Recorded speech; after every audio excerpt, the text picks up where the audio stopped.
A few things that we'll need are an Arduino Nano V3, a MiSTerRFID RC522 RF card reader with some cards and tags, Dupont wires or the ability to solder, and the Arduino IDE.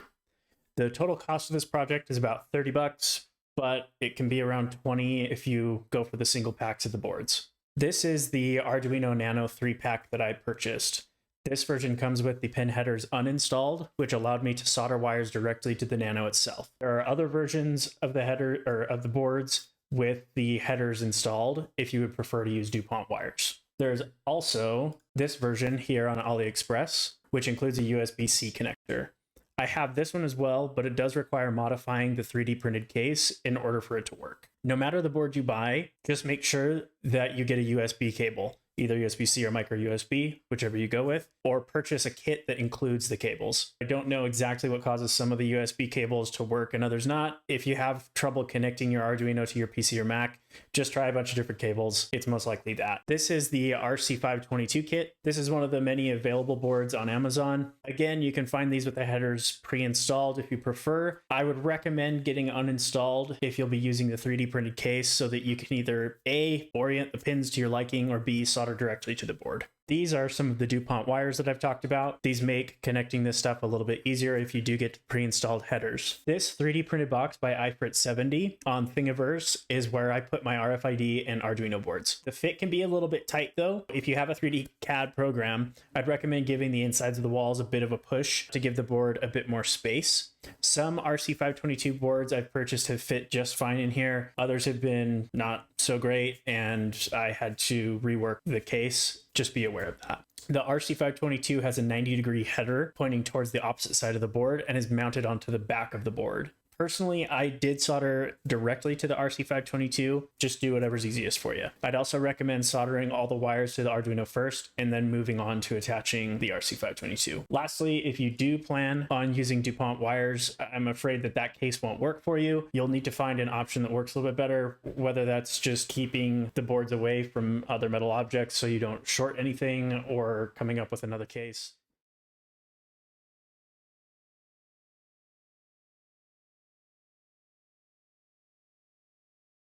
Now that we have gotten the hardware taken care of, let's talk about code. Head to arduino.cc, click software, and download the Arduino IDE for your operating system. Plug in your Arduino and open the Arduino program. In the Tools menu, go to Manage Libraries. In the Library Manager, we will search for Easy MFRC 522. Click Install. This library, as it says here, will allow us to read and write data from RFID tags.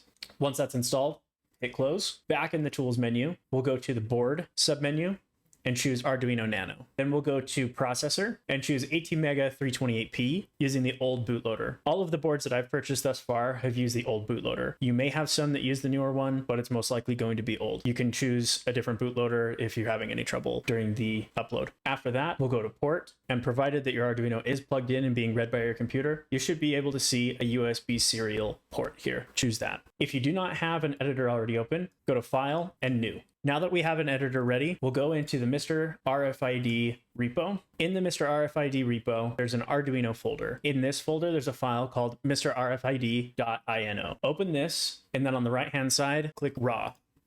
Copy all of this code, open up your Arduino IDE, and paste it inside. Then we click Verify, and it may have you save. And when the compilation's done, click Upload. Now that the code is uploaded, click on Serial Monitor at the top right of the editor. You should see your Arduino repeating RFID process.sh no scan over and over. This means that Arduino is pulling the RFID reader for information and that your code is working. In this next step, we'll be creating a trigger or a write card. Grab a card or a tag and scan it. The Arduino will spit out a number into the console. Copy this number down because we're going to need it shortly. Set that card or device aside, or even mark it so that we don't lose track of it, because that card will be important to keep track of. One thing to notice here is if we try to scan the same card twice, it will not allow you to do so. But if I scan another, you can always go back and forth. Back in the editor on line 22, you should see a line that starts with RFID.PCD set register bit mask. This controls the power that the RFID reader uses to read the card. The more power, the further away you can be, or the more material that it can penetrate through. The default OX03 works fine for me. I have this in my Astro City panel, but go ahead and play around with these values from the table and see what best fits your situation. Next, on line 4, we are defining the write tag or the trigger card. So if you remember that card that we copied earlier, delete this placeholder and replace it with your card's number. Verify the code again, and then upload this code onto your Arduino.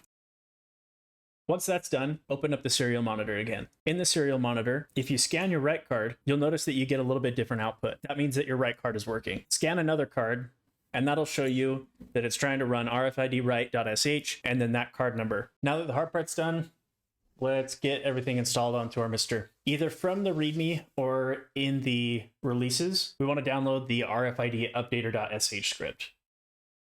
Once that's downloaded, now take out the SD card from your MiSTer and plug it into your computer. Take the RFID updater.sh file and drop that into the scripts folder on your MiSTer. Once that's done, you can safely eject the SD card and put it back in your MiSTer and power on your MiSTer. The easiest way to install this is through the MiSTer menu, but because I don't have any capture software, I'm going to show you what this looks like via SSH. If you're on your MiSTer, you just go to the main menu, jump into the scripts, and then run the RFID updater.sh file from there. I'm going to be doing virtually the same thing over my network. So as you can see here, inside my scripts folder, I only have one RFID file. I'll run this.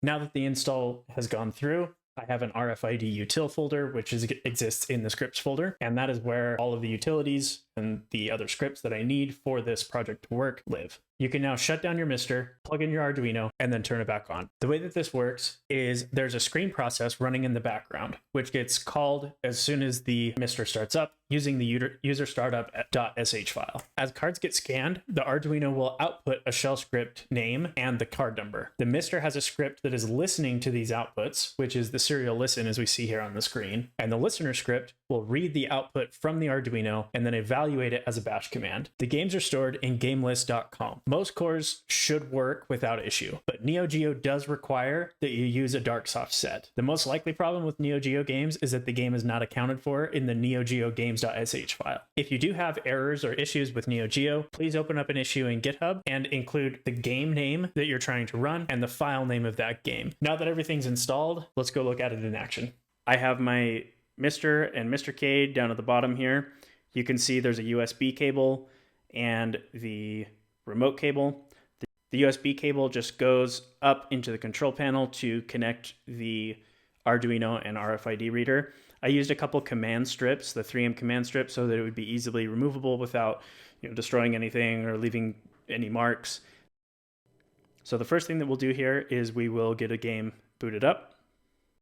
This is the write card or the trigger card that we talked about earlier. This is the one that we hard coded into the Arduino code. So this will be the first card that we scan in order to trigger the creation of a new game inside the game conf list. When you scan this card, if you have your volume up, you should get an audible noise. After that, you can take your card that you want to program to this game and scan that. Now remember that you can't scan the same card twice. So for us to test this, we'll need to switch to a different game.